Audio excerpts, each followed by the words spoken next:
اما بعد فاعوذ باللہ من الشیطان الرجیم بسم اللہ الرحمن الرحیم الحمد للہ رب العالمین الرحمن الرحیم مالک یوم الدین ایاک نعبد و ایاک نستعین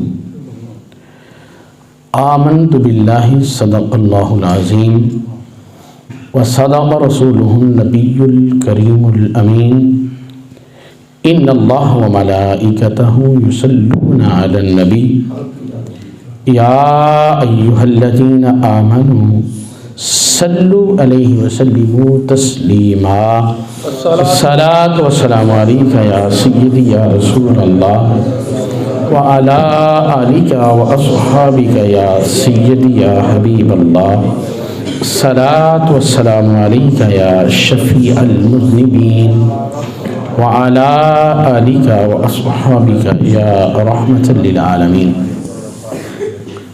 معزز و مکرم سامعین کرام، الحمدللہ آج یہ ہمارا تیسرا درس قرآن ہے اور ہم نے بالترتیب قرآن مجید کی تفسیر کا جو ہے وہ آغاز کیا۔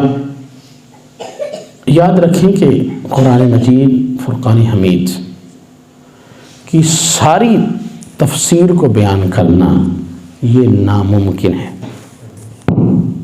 کوئی بندہ جو ہے کہے جی میں نے پورے قرآن کی جو ہے وہ تفسیر کو بیان کر دیا یا میں نے پورے قرآن کی تفسیر جو ہے وہ لکھ دی ہے، تو یہ ممکن نہیں ہے۔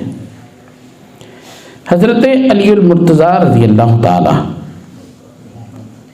عنہ جو ہیں آپ فرماتے ہیں کہ اگر 70 اونٹ جو ہیں 70 اونٹ میرے پاس ہوں اور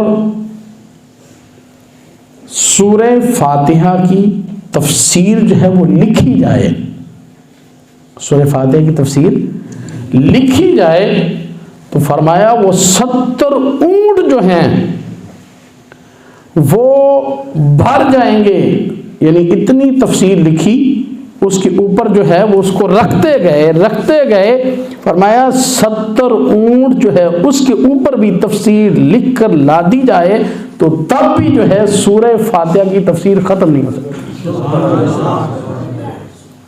پھر بھی ختم نہیں ہوگی۔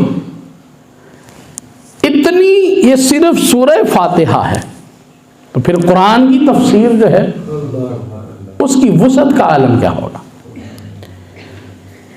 تو سورہ فاتحہ کا ہم نے آغاز کیا تھا الحمدللہ رب العالمین۔ الحمد تمام تعریفیں، حمد کا معنی کیا ہوتا ہے؟ تعریف ہوتا ہے۔ یہ یاد رکھیں جب الف لام آ جائے، حمد ناکرہ ہے اور اس کے شروع میں جب الف لام آ جاتا ہے تو یہ معرفہ بن جاتا ہے، عربی گرامر ہے۔ اب آپ سے کوئی پوچھ سکتا ہے کہ جناب حمد کا معنی تو تعریف ہے، آپ جب ترجمہ کرتے ہیں الحمدللہ تو آپ ترجمہ کرتے ہیں کہ تمام تعریفیں، کیا ترجمہ کرتے ہیں؟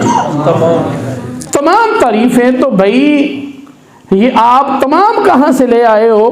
حمد کا معنی تو ہم نے تعریف ہی سنا تھا، سوال پیدا ہوتا ہے نا۔ تو بھائی آپ نے بتائیں جناب یہ جو حمد کے اوپر الف لام ہے، یہ الف لام کا معنی جو ہے یہ تمام ہے۔